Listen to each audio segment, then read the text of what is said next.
आउ कौन पे हाथ मारुच आउ तो किसी ना वर्षकर फसल सब नष्ट करदेला वर्षटा जाक उपास कौन कर तो ये हाथी जदि नष्ट कर बोले तो आउ कि रही तो वर्षटा जाक उपास रहा पड़ो।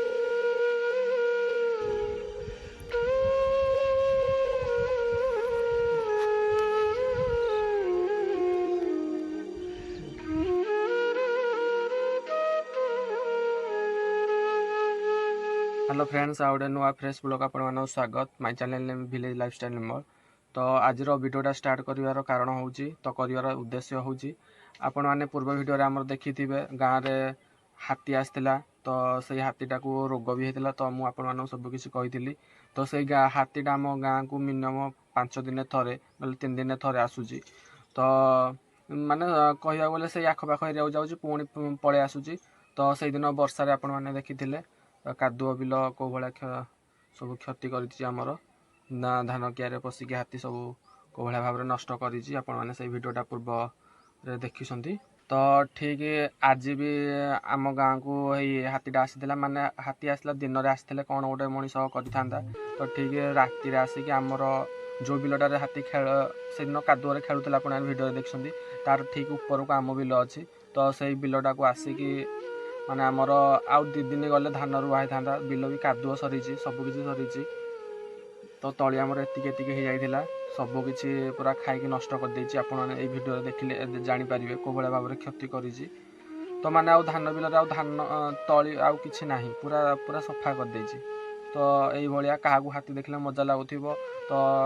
बाहर लोग देखिले खुशी हो जाते कि हाथी आसिक आमर कौ भाया क्षय क्षति करुच्ची तो आपण मैंने जापारे तो मनरे कौ भाया दुख दुख बेले आपण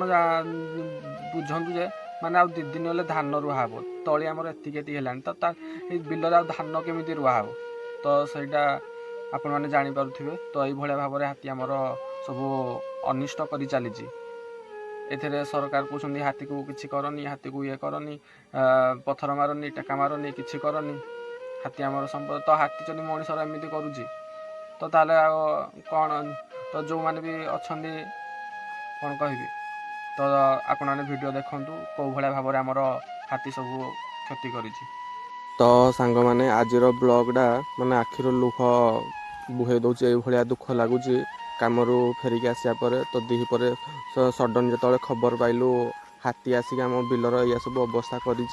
तली सब नष्ट कर तो बापा मु आसलु आज आम बिल को तो देखापी तो कौन कौन सब क्षति कर तो आपण मैंने देखूँ वीडियो कंटिन्यू करूँ कौ भाया भाव में हाथी आमर आसिक सब क्षति करुच्ची माने मुंडा आ किसी कम करूनी ये सब क्षति शुणिला तो आउ 2 दिन गला आमर धान रुआ होता तो कौन हाथी करी तो चलतु आपण मैंने देखिए तो कौ भाया सब नष्ट कर तो आपण मैंने पूर्व भिडियो देखी आमर से पटे जो तली बिलटा अच्छी से तली बिल हाथी खेलुला कादुअरे खेलुला तो से तली के होता तो से 6 दिन तल घटना तो आज के देखिपे तली के बड़ बड़ होती तो ये सब देखिपे हाथी मड़ा को भाया भाव में हाथी आसिक आम सब क्षति कर तो सांग मैंने दूर रू आमको देखागला माने इमती छिनछतर कर इच्छा होनी तो जो भाया माने आमर 4 जगार तली पकाई तो 2टा जगह पूरा गुंड कर से जगार आउ कि गच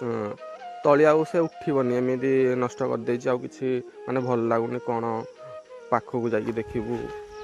तो देखिपे कौ भाया भाव में मड़ा सब पड़ी हाथीर तो बड़ हाथी तो से सब बड़ बड़ मड़ा पड़ी आउड़ा भी देखिपे पूरा धसकई भुसुड़े तो एमती सब किसी कर हाथी तो सांग मैंने देखिपे आम तली बिलर अवस्था कौन कर हाथी आउ कि ना आउ कौन माने कौन आउ लगा हे तो आप देखिपे गचर पूरा मूलर पोछिकी सफा कर जहाँ आमर जो 4 खुंडा पकाई 2टा खुंडा जहाँ अल्प टे अच्छी आउ 2 जगह टोटाली आउ कि ना तो कौन धान रुआ हे आउ 2 दिन गले धान रुआ होता तो बिल भी कादुଅ हो पड़ी तो आउ 2 दिन गले धान रुआ होता तो हाथी सब एमती कर माने किसी भल लगुन कौन कौन धान पकई तो ये आसु माने कुआड़े जाकि हाथी रोचे ठीक ଜିନିଷଟା ହେଇଗଲା ସେ ଆସିକି ଫସଲଟାକୁ ସବୁ ନଷ୍ଟ କରିଦେଉଛି। ତ ଆମର ବୋଲି ନୁହେଁ, ଏମିତି ଆମ ଗାଁରେ ଆହୁରି 2-3 ଜଣଙ୍କର ବି ସବୁ ଏମିତି ନଷ୍ଟ କରିସାରିଲାଣି। ତ ଆଜି ଆମ ପାଳି ପଡ଼ିଛି, ତ କ'ଣ କରିବା? ଆମେ କ'ଣ ଜାଣିଛେ ଯେ ଆସିକି ସେ ଆସିକି ଖାଇଦେବ? ଦିନରେ ହଁ ଖାଇଥିଲେ ତାକୁ ଆସିକି ଘଉଡ଼ିଥାନ୍ତୁ, ତ ସେ ରାତିରେ ଆସିକି ଖାଇ ଦେଇଛି, ତ ଆଉ କ'ଣ କରିବୁ? ତ ଆପଣମାନେ ତ ଦେଖିଲେ ହାତୀ ଆମର କେଉଁ ଭଳିଆ ଭାବରେ ସବୁ ତଳି ବିଲର ଅବସ୍ଥା କରିଛି। ଆମ ତଳି ତ ଅବସ୍ଥା କରିଛି, ତା ତଳେ ଆହୁରି ବି କେତେ ଜଣଙ୍କର ତଳି ଅଛି। ତାଙ୍କ ତଳିକୁ ଯାଇଥିଲା ଜଷ୍ଟ ଟିକେ ମୁହଁ ମାଡ଼ିକି ବୁଲିକି ପଳେଇ ଆସିଛି। ତ ଏଇଭଳିଆ ସବୁ କ୍ଷତି କରିଛି। ଆଉ କିଛି କ'ଣ କହିବି? ତ ଯଦି ଆପଣମାନଙ୍କୁ ଏଇ ଭିଡ଼ିଓଟା ଭଲ ଲାଗିଥିବ ତେବେ ନିହାତି ଲାଇକ୍, କମେଣ୍ଟ, ସେୟାର, ସବସ୍କ୍ରାଇବ୍ କରିବେ। ଆଉ ଲୋକମାନଙ୍କ ପାଖକୁ ସେୟାର କରନ୍ତୁ। ତ ଏଇଭଳିଆ ଭାବରେ ହାତୀ ଆମର ଏଇ ଜଙ୍ଗଲ ଏରିଆରେ ସବୁ କ୍ଷୟକ୍ଷତି କରୁଛି। ତ ରହୁଛି, ଲଭ୍ ୟୁ ଅଲ୍, ଜୟ ଜଗନ୍ନାଥ।